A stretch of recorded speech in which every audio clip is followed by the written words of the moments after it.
नमस्ते। चलिए आज एक सवाल से शुरू करते हैं। आखिर एक देश बनता कैसे है?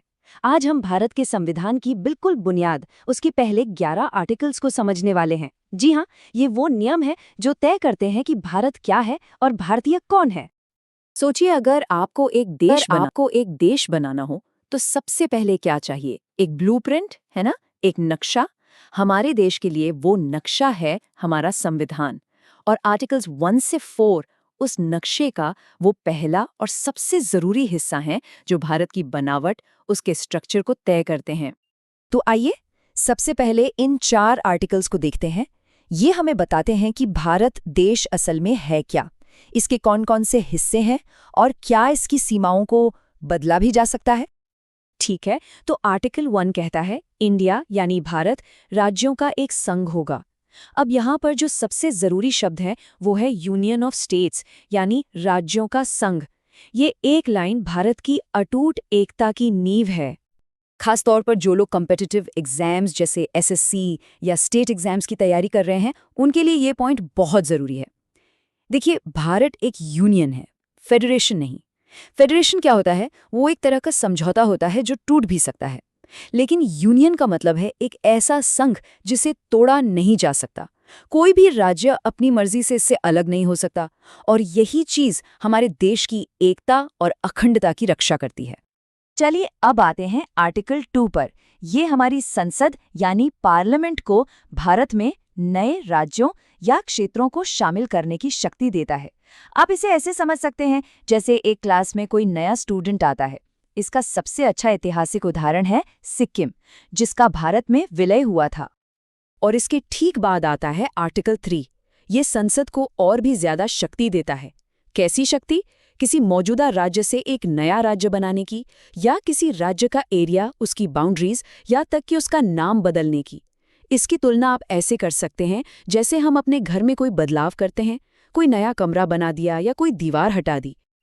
और इस पावर का इस्तेमाल कई बार हुआ भी है, जैसे साल 2000 में झारखंड, छत्तीसगढ़ और उत्तराखंड बने, और फिर 2014 में तेलंगाना को आंध्र प्रदेश से अलग करके एक नया राज्य बनाया गया। पर एक सवाल यहाँ एग्जाम में अक्सर आता है, आखिरी फैसला किसका होता है? तो याद रखिए, फैसला संसद का होता है, स्टेट लेजिस्लेटर यानी राज्य विधानमंडल का नहीं। और आर्टिकल 4 इस पूरे प्रोसेस को बहुत तेज और आसान बना देता है। कैसे? ये कहता है कि आर्टिकल 2 और 3 के तहत जो भी कानून बनाए जाएंगे, उन्हें एक औपचारिक संवैधानिक संशोधन यानी कॉन्स्टिट्यूशनल अमेंडमेंट नहीं माना जाएगा। इसका फायदा क्या है? फायदा ये है कि इसके लिए संविधान को बदलने का वो लंबा और मुश्किल प्रोसेस नहीं अपनाना पड़ता। इससे राज्यों को बनाने की प्रक्रिया बहुत कुशल हो जाती है, जैसा हमने आंध्र प्रदेश पुनर्गठन अधिनियम 2014 के साथ देखा था।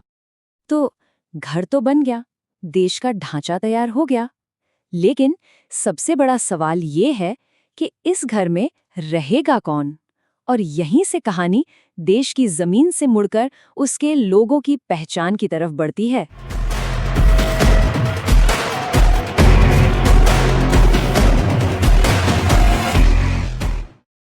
है। अब हम बात करेंगे आर्टिकल्स 5 से 11 की। ये हिस्सा नागरिकता यानी सिटीजनशिप के बारे में है। ये वो नियम है जो देश के बंटवारे के उस मुश्किल और भावुक दौर में बनाए गए थे। सोचिए उस वक्त को जब पार्टीशन हुआ था, लाखों लोग बेघर हो गए थे, उनकी पहचान छीन गई थी, उन्हें एक नई पहचान की जरूरत थी। तब संविधान ने उन्हें नागरिकता के 3 रास्ते दिए। आर्टिकल 5 उन लोगों के लिए था जो बंटवारे के समय भारत में ही रह रहे थे। आर्टिकल 6 उनके लिए जो पाकिस्तान से भारत आए, और आर्टिकल 7 उन लोगों के लिए था जो पहले पाकिस्तान चले गए थे लेकिन बाद में परमिट लेकर भारत लौट आए। ये आर्टिकल्स उस बहुत बड़े मानवीय संकट के समय लाखों लोगों को एक स्थिरता और एक पहचान देने का समाधान थे। संविधान ने सिर्फ देश के अंदर रहने वालों के बारे में ही नहीं सोचा। आर्टिकल 8 ने दुनिया भर में बसे भारत के परिवार को पहचाना। इसने भारत के बाहर रहने वाले भारतीय मूल यानी पीपल ऑफ इंडियन ओरिजिन को नागरिकता का अधिकार दिया। शर्त बस ये थी कि वो अपना इरादा रजिस्टर करवाएं। इस आर्टिकल ने अफ्रीका से लेकर फिजी तक दुनिया के हर कोने में बसे भारतीयों को राष्ट्र का एक अहम हिस्सा माना। अब एक बहुत ही जरूरी नियम आर्टिकल 9 ये साफ साफ कहता है कि अगर कोई व्यक्ति अपनी मर्जी से किसी दूसरे देश की नागरिकता ले लेता है तो उसकी भारतीय नागरिकता अपने आप खत्म हो जाएगी। सीधे शब्दों में कहें तो भारत में दोहरी नागरिकता यानी डुअल सिटीजनशिप की इजाजत नहीं है। आपकी वफादारी एक ही देश के प्रति हो सकती है। और आखिर में आते हैं आर्टिकल 10 और 11। देखिए, आर्टिकल 10 एक तरह का सुरक्षा कवच है। ये सुनिश्चित करता है कि आपकी नागरिकता बनी रहेगी। और आर्टिकल 11 एक मास्टर की की तरह है। ये संसद को नागरिकता से जुड़े किसी भी मामले पर कानून बनाने की पूरी शक्ति देता है, ताकि भविष्य में जरूरत के हिसाब से नियमों को बदला जा सके। और इस स्लाइड में आप साफ देख सकते हैं कि संसद ने इस मास्टर की का इस्तेमाल कैसे किया है। सबसे पहले 1955 में नागरिकता अधिनियम यानी सिटीजनशिप एक्ट आया, जो कि फाउंडेशनल लॉ था। फिर समय के साथ 1986 और 2003 में इसमें जरूरी बदलाव हुए, और हाल ही में 2019 का नागरिकता संशोधन अधिनियम यानी CAA भी इसी आर्टिकल 11 की शक्ति का एक उदाहरण है। तो अगर हम इन पूरे 11 आर्टिकल्स को देखें तो दो बहुत ही जरूरी बातें, दो थीम सामने आती हैं। पहली है एकता और दूसरी है पहचान। यही हमारे संविधान की नींव के दो सबसे मजबूत स्तंभ हैं। तो इस बात को हमेशा याद रखिए। आर्टिकल 1 से 4 एकता यानी यूनिटी का स्तंभ बनाते हैं।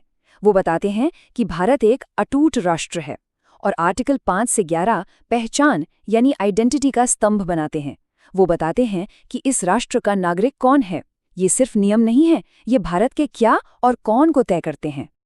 और अंत में एक विचार जो इन सभी कानूनों का निचोड़ है कि हम सब पहले भारतीय हैं, फिर किसी राज्य के नागरिक।